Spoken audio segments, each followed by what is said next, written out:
من اللي ما تنفعش لقاكين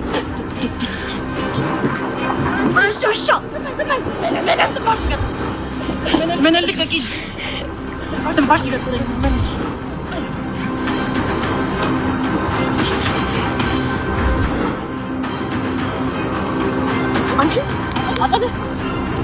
አንቺ ረገመች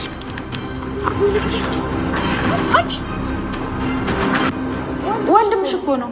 ቢያንስ ለጤንነቱ ትንሽ እንኳን አታስቢለት።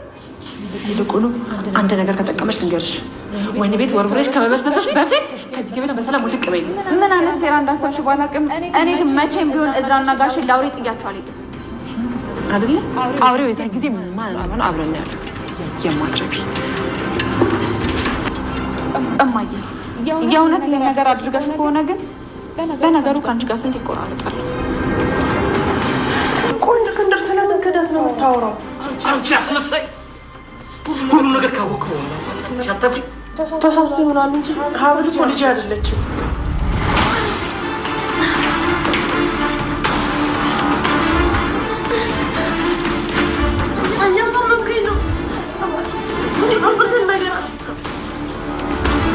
እንዳንቺ አይነት ተሸታማ በመንገድ የምትስተው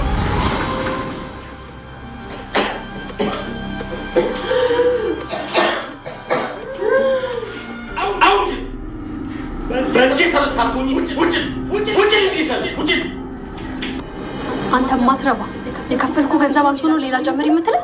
አዎ ያንሰኛል። እምቢ የምትይ ከሆነ ደግሞ በማህደር አሟሟት ላይ እጅሽ እንዳለበት ለፖሊስ እጅ ይናገራሉ። ተናገራ። በማህደር ግድያ ተጠርጣሪ የምታሰረው ነው ብቻ መሰልኩ እንዴ? አንተም ትታሰራለህ። ጥሩ፣ እንግዲያውስ አሁን ወደ ፖሊስ ጣቢያ ልሂድ። አንተ ያማል እንዴ? ቆይ እኔ ማለት ቆይ አሁን ተናገር ስትይኝ አልነበር እንዴ? በቃ እሺ እጨምርልሃለሁ። ግን ደግሞ ያንን ሳደርግ ሌላ መሳሪያ እንስራለን። ምንድን ነው እሱ? ቤታችን ውስጥ ሀብል የምትባል ልጅ አለች እና እሷንም አንድ ነገር እንዳደርጋት ፈለገች ነው? እችልና ነፍሷ መታጠፋ ደስታዬ ነበረ። አታስቢ። ያሰብነው ሌላ የሆነው ሌላ። አጸዴ ነች የሰራችው ወንጀሉን ስንል የፈጸመችው ወንጀሉ ሜርሲ ሆና ተገኘች። የዚህን ሚስጥር አቶ እስክንድር በማዳመጡ ስለነበረ በስልክ ስታወራ አሳልፎ ለሕግ ሰጥቷታል። በጣም ይገርማል። የተደበቀው ሚስጥር ሁሉም ወጣ። በዚህም የተነሳ የቤቱ ሰው ሁሉ ተበጠበጠ። ወይዘሮ መነን የጓዘመችለት ንብረቱን እወስዳለሁ፣ ዘርፋለሁ፣ የ80 ሚስቱ ነኝ ብላ ሀብልን አንጥታ የዳረችው ለእዝራ አሁን ላይ ቤቱ ተበጥብጦ አቶ እስክንድር አንገቷን ሴት በማድረግ ከቤቴ ውጭ በማለት ሻንጣዋን አዘጋጅቶ ከቤት አስወጥቷታል።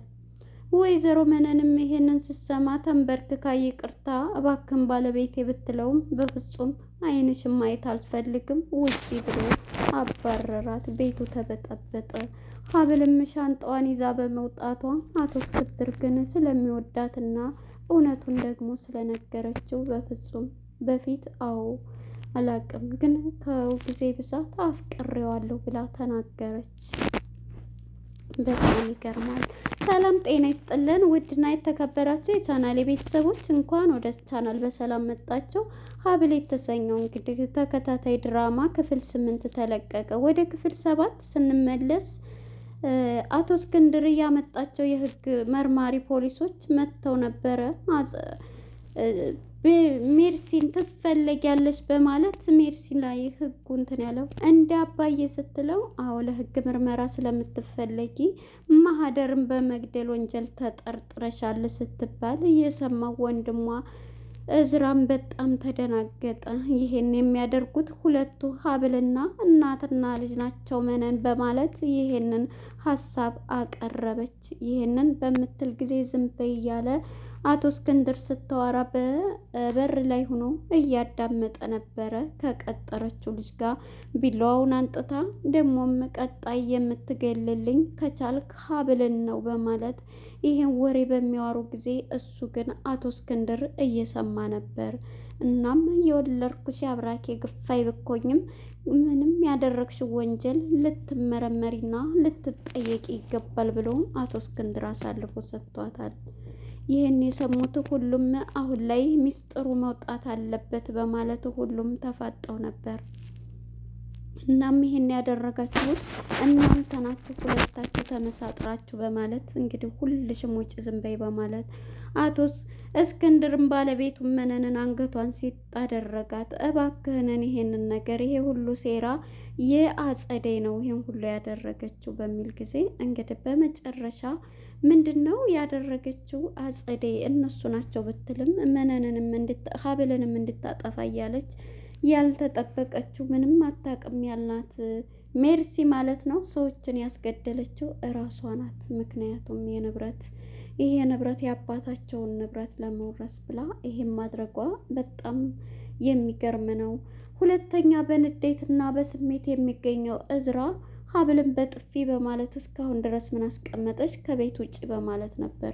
እንደውም ታውቃለህ እስካሁን የተቀመጥኩት አንተን ማፈቅርሃለሁ እውነቱን ስማ ካልክ ከአንቺ ከውሸታም ካስመሳይ እንዴት ነው ፍቅር የሚዘኝስ? እንዴት ነው የምታፈቅሪኝ? ውሸታም አስመሳይ እያለ እሷንም በጥፊ ይላታል። እናም በዚህ የተነሳ እሷም ሻንጣዋን ይዛ ለመውጣት አቶ እስክንድርም ባለቤቱ መነን ልብሷን አውጥቶ ከዶላብ ልብሷን ሁሉ በሻንጣ ጨምሮላት ወደ የምትሄጅበት ሂጅ ብሎ ወርውሮላታል። እሷም ተንበርክካ እባክህን ባለቤቴ እባክህን እስክንድር ብትለው በፍጹም ካጠገቤ ሂጅ ብሎ አንገቷን ሲጥ ነበር ያደረጋት።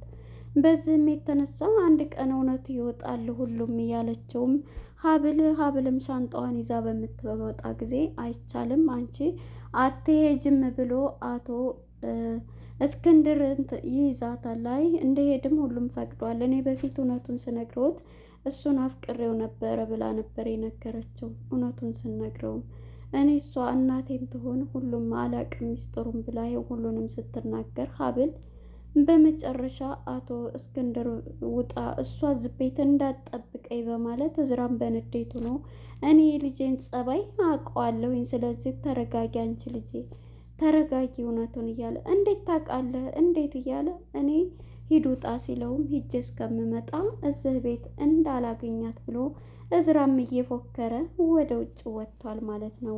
በመጨረሻ እንግዲህ ወደ አጸደይ ጋር ስንሄድ አጸደይ እህቷን ሜርሲን እኔ እየመጣሁ እኔ ከጎንሻለሁ፣ ሁሉንም ነገር ማድረግ እችላለሁ፣ እመጣለሁኝ ደግሞ አንቺ በዚህ ስራ የምትበጠበጪ አይደለሽም በማለት ነበረ ስትላት የነበረችው። እንግዲህ ወደ ህግ ሂዳ ስትጠየቅ ሜርሲ እኔም እንዴት አደርጋለሁ አባዬ እኮ ስልክ ሳወራ ብቻ ስለሰማ ነው ይሄንን ያለው በማለት ነበር ስትል የነበረው። በፍጹም ይሄንን ብትልም እሱ ግን ምንድን ነው ያላት ይሄንን ያደረግሽው አንቺ ራስሽ ነሽ ነው ያላት። ይሄንን እንደውም ልጁን አምጥተን እንትን ብንልስ ቢላት ልጁ የላክሽው ልጅ ቢናገርስ ብላ እሱ ስላለ ብቻ እያለች እንግዲህ አጸደም ወደ እሷ መታለች እና አጸደ ሁሉንም ነገር ያንን ልጅ መፈለግ አለብሽ አንቺ ግን እንዴት እንትን አልሽ እንደው ግን ጀግና ነሽ እያለች ሞቅ ደመቅ ታረጋታለች። ደግሞም ላወጣሽ ነው አንቺንም እያለች እንትን እያለ በመታሰሯ እንደውም ደስተኛ ሆናለች ማለት ነው። እና በዚህ የተነሳ እሷ ምንድነው ያደረገችው ሀብል አጸዴ ይሄንን ብላት እንግዲህ ትወጣለች። በመጨረሻ ስትወጣ ልጁን እፈልግልሻለሁኝ የእሱንም አድራሻ ሁሉንም ነገር እንትን በይ ብላ ነበር። ምክንያቱም ብር ሰጥሃለሁ እንደዚህ እያለች ነበር ያንን ቢሎ አምጥታም የሰጠችው። ምክንያቱም አንዳንዴ በሰዎች ላይ ያደረግነው ነገር ራሳችንን እዛ ጉድጓድ ውስጥ የምንገባው ማለት ነው። መጀመሪያ እንግዲህ ያሰበችው ርዕሷ ምንድን ነው የእሷን አሻራ ይወጣም ብላ የእሷ የምትጠቀምበትን ቢላዋ አምጥታ ነበረ ያስወጋቻት። እኔ እኮ ጫራ አድርጋት እንጂ ግደላት አላልኩም ነበረ እያለች እንግዲህ እሷም ደግሞ ስለሞተች አሁን አሻራው የሚወጣው የሀብል ነው ብላ ነበረ ግን እውነቱን የሰማው አቶ እስክንድር ልጁን አሳልፎ ነው የሰጣት። ለእውነት ነው የቆመው። ምክንያቱም ያደረገችው ወንጀል ስላወቀ ማለት ነው። አልተናገረም እና በዚህ የተነሳ እሷ እዛም ሂዳ ልትክድ አስባለች። መርማሪስትን እስከሚልሽ ናውሰድላት ተብላ ወደ እዛ ድረስ እስከሚጣራ ድረስ ማረሚያ ቤት ልቀመጥ ነው ስትል፣ አዎ ትቀመጫለች በማለት የህግ አካሉም እንድትቀመጥ አድርጓታል ማለት ነው። እንግዲህ ወደ ሜርሲና ወደ አጸደና ወደ ወይዘሮ መነን ስንመጣ ወይዘሮ መነን በአንዴው እበር በቃ ከጎዳና ላይ ወጥታለች እና መውደቂያ የላትም። ከጎዳና ወድቃ የኔ ቢጤ መስላ ቁጭ ብላለች። እንግዲህ አጸደይ ስትመጣ ስታገኛትም ምንድነው ያደረገችው? መቼም ምንም ቢሆን እኔ ለምስኪን አዛይ ነኝ ብላ ብር አውጥታ እዚህ ተቆጣች። እዚህ ጋ እንደዚህ ትሆኛለች ብሎ ማን ያሰባለ እያለቻት ነበረ። በመጨረሻም እሱን ደግሞ ሀብልም ያችናት የቀረው እሷም ተመንቅራ ትወጣልሻለች እያለች ነበረ። እስኪ ስለ እሷ አያገባኝም ስለ እሷ ቀርቶ እያለች ነበርና በመጨረሻ ምንድነው ያደረገችው? እንግዲህ ሜርሲ አጸደይና ወይዘሮ መነን ያንን ብር ስትሰጣት ምሳ የምትበይበት ምስኪነ ብላ ስትሰጣት በመጨረሻ እሷን ነበር የያዘቻት። እዛው ከመኪናው ላይ አንቃት እዛ ከመኪና ላይ አንገቷን እንዳነቀቻት ገደልሽኝ፣ አፈንሽኝ፣ ገደልሽኝ ብትላት ምንድነው ያደረገችው? እሪ እያለች እንደ ሞተ ሰው ጸጥ ነበረ። ትንፋሽ እያጠረኝ ነው እያለች እንደ ሞተ ሰው ጸጥ ያለ የዚህ ጊዜ አንቺ አንቺ እያለች ትደነግጣለች። መነንም ማለት ነው። ይሄንን ስቀሰቅሳትም ጸጥ ስትልባት እሷ ግን በጣም አብዳለችና አጸደይ ማለት ነው ምንም አልሆነች፣ ግን የተኛ ይመስላ የሞተች መስላ ነበርና ድንጋይ አንስታ አሁን ራሷ ላይ እንዴት ሰው ራሱን ጭንቅላቱን እንትን ይላል።